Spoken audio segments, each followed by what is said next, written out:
Ako si Mark, tahimik lang pero may pangarap, kaya tara, samahan niyo ako. May araw nga pala guys ay Sabado at pupunta kami sa Lakeshore, Mexico, Pampanga kung saan doon namin gaganapin ang birthday ng dalawa kong kapatid na kambal. Actually bukas pa talaga ang birthday nila which is November 10 at yun ay araw na linggo.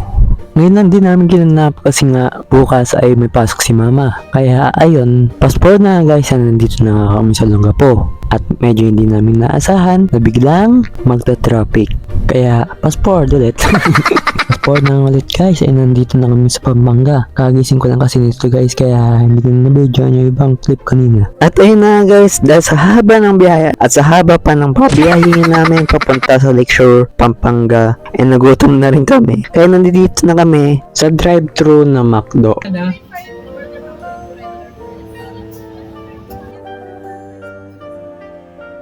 Passport na guys, ay umiinom na ako ng tubig dito. At kakatapos lang rin namin kainin yung mga in-order namin sa McDo. At pasensya na guys kung hindi ako nakapag-video ng buo nung nasa McDo pa kami. Sa kadahilan ng gutom eh.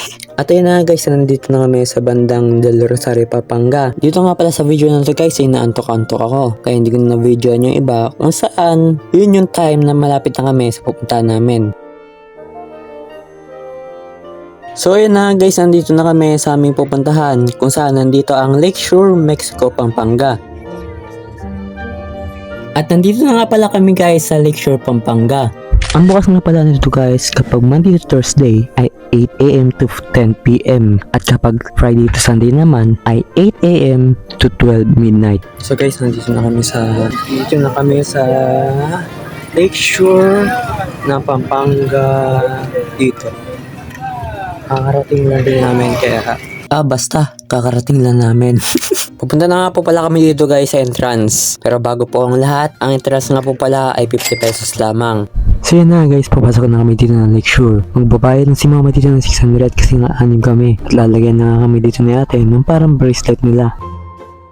Ang problema nga lang din dito guys ay ang bawal ng pagkain dito sa loob. At papasok mo nga pala dito guys ay makikita mo tong green man na to. Pero huwag kayo mag-alala guys, kapag lumapit kayo dyan, hindi kayo kakainin yan.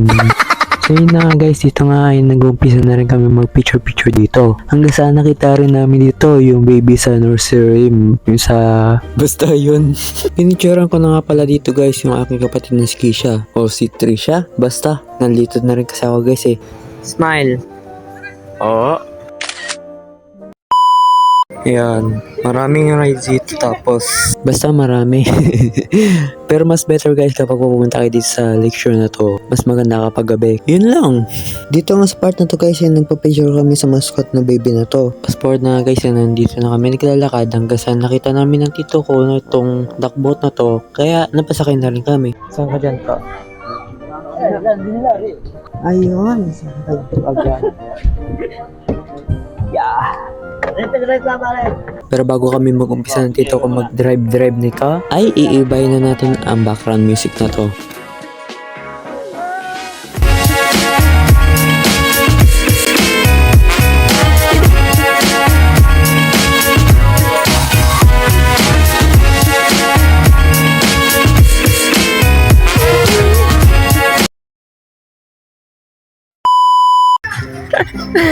Ano to?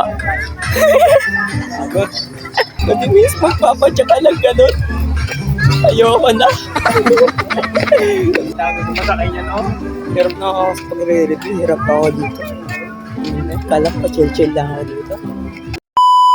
After nga namin guys sumakay sa duckboat ay nakalakad-lakad na rin kami pumunta sa lighthouse. Pero bago nga pala kami pumunta sa lighthouse na yun guys, ay huminto muna kami sa banda dito para picture sila ng tito ko at ng dalawa kong kapatid. At dumiretso na nga pala kami dito guys sa lighthouse na to para mag-picture din dito. At after nga pala namin mag-picture sa lighthouse guys, ay bumalik kami at makita namin tong parang naliligaw na elf ni Santa.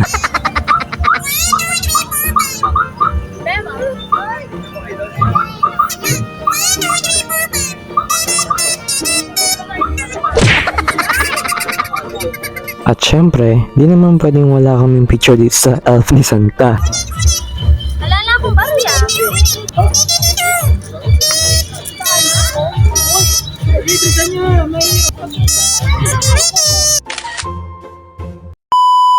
Ako may naliligaw guys. At At ayun na guys, paalis na nga kami dito sa Lakeshore. Di ko na rin pala na-videoan yung ibang ginawa namin after namin magpa-picture dun sa elf ni Santa. Bago nga pala kami umalis guys ng Lakeshore, ay nakita namin itong matangkad na tao na to. Pero syempre hindi naman kami pwedeng hindi magpa-picture dito, di ba? At bago nga yun ay pumunta muna kami kay Greenman para picturean ang dalawa kong kapatid kasama siya. Dali na, bilis! May iya pa.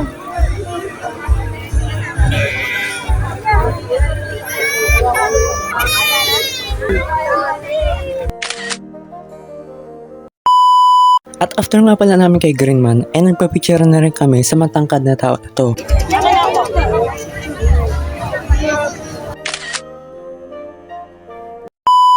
At ayun na guys, after namin magpa-picture sa mga yon, ay lumabas na rin kami ng Lakeshore para makabiyahe na pa uwi. At syempre hanggang dito na lang dito tong video na to guys. Kita-kits sa aking susunod na video. At salamat sa panood. Again, this is Mark Patuhan. Goodbye and peace out.